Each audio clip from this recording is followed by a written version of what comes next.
I've sent a message today to the United States Olympic Committee spelling out my own position that unless the Soviets withdraw their troops within a month from Afghanistan, that the Olympic Games be moved from Moscow to an alternate site or multiple sites, or postponed or canceled. Well, that was President Jimmy Carter, of course, on NBC's Meet the Press back in '80, announcing plans to boycott the Summer Olympics held that summer in Moscow, unless the Soviet Union withdrew its troops from Afghanistan, which they weren't going to do. The Soviets refused, and Carter went through with his promise to boycott. American athletes did not participate in the '80 Summer Olympic Games, and the Soviets responded by boycotting the 1984 Summer Games in L.A. Well, the Cold War is over, but when Russia announced its anti-gay law would apply during the Games coming up this winter, gay rights and human rights activists turned their focus to protesting the 2014 Olympics in Russia. The law, by the way, over there allows for the finding and detaining of anyone deemed to, I don't even know what this means sometimes, promote homosexuality to children under the age of 18. Whatever that is. But is boycotting the Games the solution? President Obama has already said he's opposed to a boycott. Joining me now is somebody who ought to know about this. Four-time Olympic gold medalist Greg Louganis, a diver who competed in the '84 and '88 Summer Olympics and later came out as gay. Greg, it's great to have you on. By the way, you know how that started? Robert Kaiser, a great reporter for the Washington Post, a columnist at the time, wrote a column saying we should boycott the Olympics over the invasion of Afghanistan. Walter Mondale, the vice president, saw the article that morning, took it to Jimmy Carter, the president, I was working for as a speechwriter, and Carter said, okay, let's do it. I think we got to be careful about these things, but your thoughts, you're an athlete. Your life, career, your greatness comes from being able to compete. Should we stop our young people from being able to compete because we don't like an ordinance, I guess it is, in the Russian government that we don't like? Right.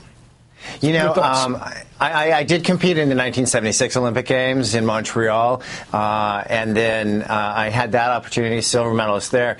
And then 1980, I was one of the team captains of the 1980 Olympic team for our dive team. And what we wanted to do is we wanted to go over there, send one person into the opening ceremonies, and then all the rest of the athletes stay home in protest of the Soviet Union's invasion of Afghanistan, but still have a presence there. And we had a really strong team. And you know what? An elite athlete has a shelf life.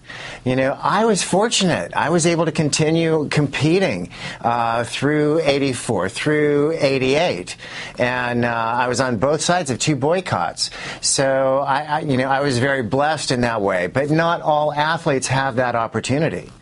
So what's the right way for people, gay and straight in this country, to say, we don't like your stupid law? I don't even, by the way, I don't want to be sarcastic about this. I don't know what it means to promote homosexuality. You are, you aren't. To me, it's nature, but I guess you can argue about it. But, it doesn't something like an advertising campaign isn't going to change your orientation. Exactly. I would be a walking propaganda myself, personally. I'm a gay man. I'm also HIV positive, but I'm also an athlete, too. I'm totally against the boycott. So what's the right way to do it? What's the right, smart American way to, given our evolutionary values on this? I must say our values have changed positively, as you know personally.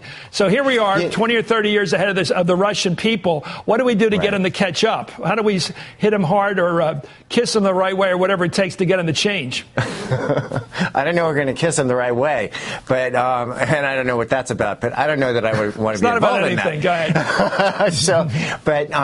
I think it'd be wonderful for our athletes to go over there, gay or straight, and if they're sympathetic to the cause, because there are other countries that are involved here. There's Denmark, there's the UK, there's Sweden. Well, how about a Black Power? New Remember Zealand. The Black Power salutes at the Olympics years ago, where the black athletes did compete in the track and field, but they did put their fists up with the gloves on sometimes. Should something like that happen? Should something like that happen in Russia this winter?